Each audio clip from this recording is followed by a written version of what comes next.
Hey, it's Mike. Thanks for tuning back in. I've got to say, this is a bonus video. Today is Saturday. I don't usually do Saturday videos, and I'm going to post this one early, just like I did yesterday's video. I saw this on Instagram yesterday morning. Lamim James posted. Lamim James is a great sports card Instagram. They do a lot of memes, obviously, about the sports card industry and the happenings in the sports card industry. Actually, it started with at Spitball Pros on Twitter, where they tagged Topps in a post and said that they had this dual patch autograph, Austin Meadows, Randy Arozarena, that they had just pulled from a $2,000 box, and it was clearly autographed by the same guy who forged both autographs. And you can look at it, it's very clear. So then Lamim James picked up on it and they posted about it. So Lamim James, I don't know how many followers they have, but it's tens of thousands. It's a lot. And so it went pretty viral as things can go on Instagram and in the sports card community. This appears to be an on-card autograph, which I was really interested in because, if you can hear my cat meowing, sorry. I would expect this type of thing to happen with sticker autographs. And I think sticker autographs are the scourge of the industry. I've always wondered how they end up getting autographed. Do they get mailed out to the person and then there's no witness to the signing? I know that Panini kept saying that LaMelo Ball would be sending back their autographs at some point, and so I always wondered about that. I'm a big fan of autographs. I love autographs, but I'm really hesitant to buy or spend good money on a autograph that was certified by Topps, and this is exactly why. And so I was really passionate about this topic. That's why I wanted to get this video out and why it touches on something that I feel very strongly about.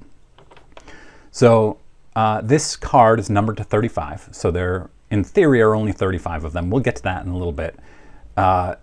It is an on-card dual patch autograph.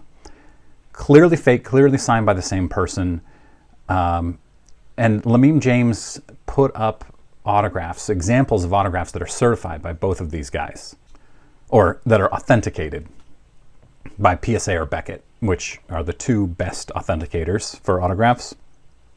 And you can see these are not the same autographs. These are not the same people autographing these. Randy Arozarena even adds a little smiley face into his autographs. And true to their name, Lamim James adds a great meme to show what this whole thing is about. And remember, this is a $2,000 box. First of all, who's paying $2,000 for a box? I cannot fathom paying $2,000 for a box. I once paid $200 for a box, and that's actually where I got this Sean Kemp autograph, and I think it's my only sticker auto that I have, which, I actually, in that same box, I got an Allen Iverson sticker auto, and the Iverson was in terrible shape right out of the box, and I ended up selling it. I kept the Kemp because I was a huge Kemp fan, and but it's still, every time I look at it, I think, ugh, sticker. And every time I watch like a Pac-Man video and he pulls sticker autos, it's gross. And then Card Porn picked up on this, another great Instagram page, and posted PSA quick opinion, likely not genuine on this. So then Topps actually released a statement very quickly. I was quite impressed with Topps/Fanatics.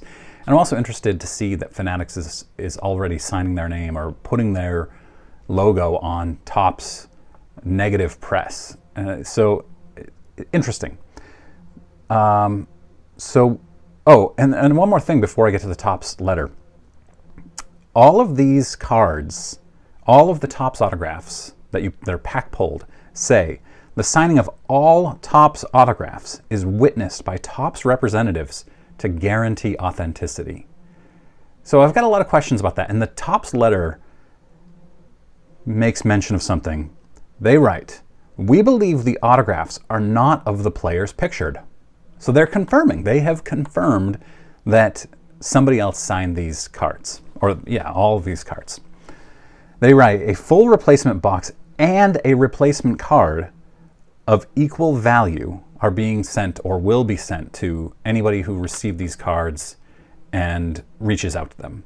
It also makes me wonder, what's the value of these cards now? Because it's very high for a number to 35, but if you don't turn that in and it's really one of one and it's a famous card, does that card suddenly become worth way more money?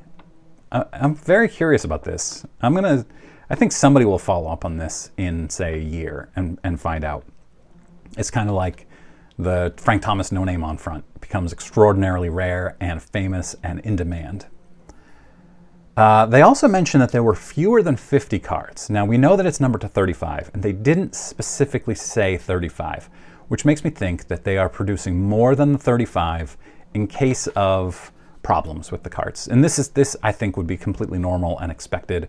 If somebody reaches out to them and says, I pulled this, here's my video showing that I pulled this out of the pack and it's damaged. Can you please send me another one? So then you send it back to Topps. Topps sends you a spare one that they have kept, and then they destroy the damaged one. And I would think that after a certain period of time, like a year or so, they would destroy those spare ones maybe. I don't know. Then Topps says, this resulted from adjustments made to our autograph procurement process as a result of COVID protocols. So let's unpack that a little bit. Let's go back for a second. The signing of all Topps autographs is witnessed by Topps representatives to guarantee authenticity. But they made adjustments to their autograph procurement process as a result of COVID protocols.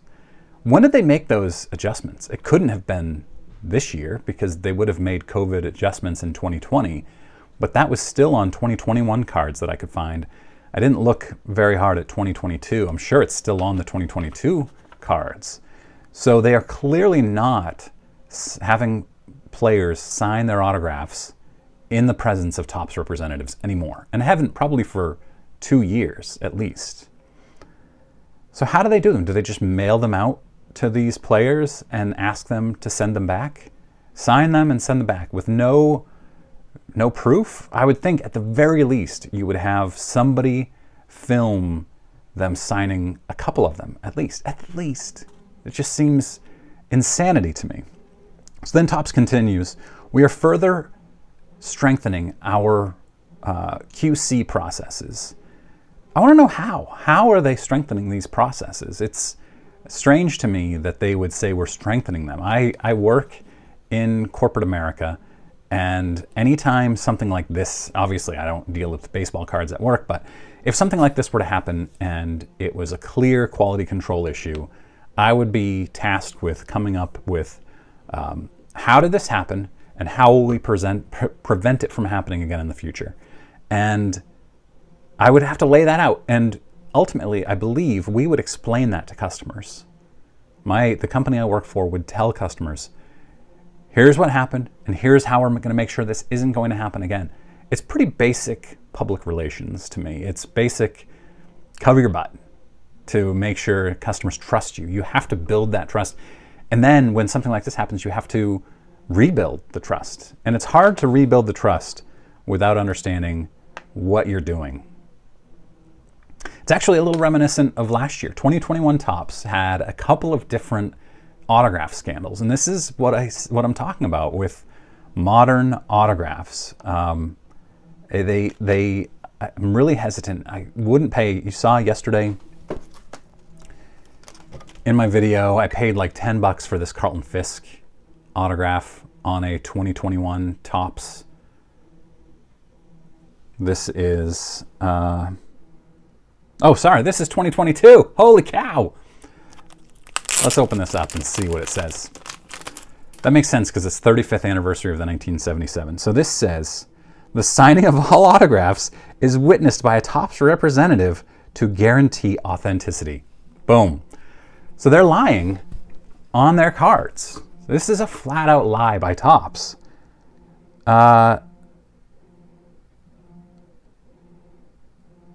So is this Carlton Fisk real? I guess I'll find out because I have sent off a card to Fisk to get autographed TTM. That's crazy to me. This is 2022. I paid like $10 for this, and I don't regret it. $10 for Carlton Fisk. He charges 50 TTM. This very card, raw, is going for $50 to $100 on eBay right now. So in 2021, Topps had a couple of scandals related to autographs, pack-pulled autographs. First of all, they reprinted older famous autographed cards, like a Mike Trout 2009, I think, or no, sorry, it had to have been 2011 maybe? I don't remember. I put it up here. But they left on the front of it Topps certified autograph, the imprint that says that. So people were pulling these cards and saying, oh my gosh, I've got this amazing vintage card. It fooled a lot of people, including me. I pulled a Fernando Tatis Jr. rookie auto, and I was like, oh my gosh, this is unbelievable. And then I started researching and realized it's a reprint. Why would Topps put that in? And then on the back of the cards, they would write, the front of this card is a reproduction and does not contain an original autograph. That's terrible, Topps. They got a lot of criticism for this.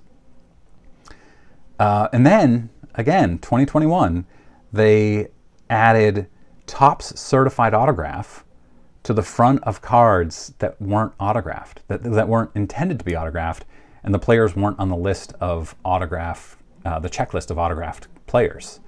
So they just put that stamp on accidentally to cards, which really opened up these cards to fraud. So imagine that you are getting a, Bryce Harper card that says Topps certified autograph on the front, and all you need to do is add in a fake Bryce Harper autograph and then sell it on eBay. I am not condoning that. I would not encourage you to do that. In fact, you should not do that if you have one of those cards. That is fraud. But Topps opened themselves up to this with their lax QC process on autographs. So, Topps, what are you doing to improve your quality control on these cards? You gotta release the details of this. How can you prevent this from happening again in the future? That's it for this video. Thanks for this. Tomorrow, going to a card show. I have a PSA DNA. It finally popped. 3 unbelievable mega Hall of Famer autographs that I sent in to them. I've already looked at the results. I am very excited about these results. I'm going to do an opening of that PSA DNA reveal on Monday or Tuesday. It comes in the mail on Monday. I'm working. I don't know if I'll have time, but very, very soon. And then I'm going to the National in 2.5 weeks. Subscribe, click that bell icon, like this video. I really appreciate it. Thanks for watching.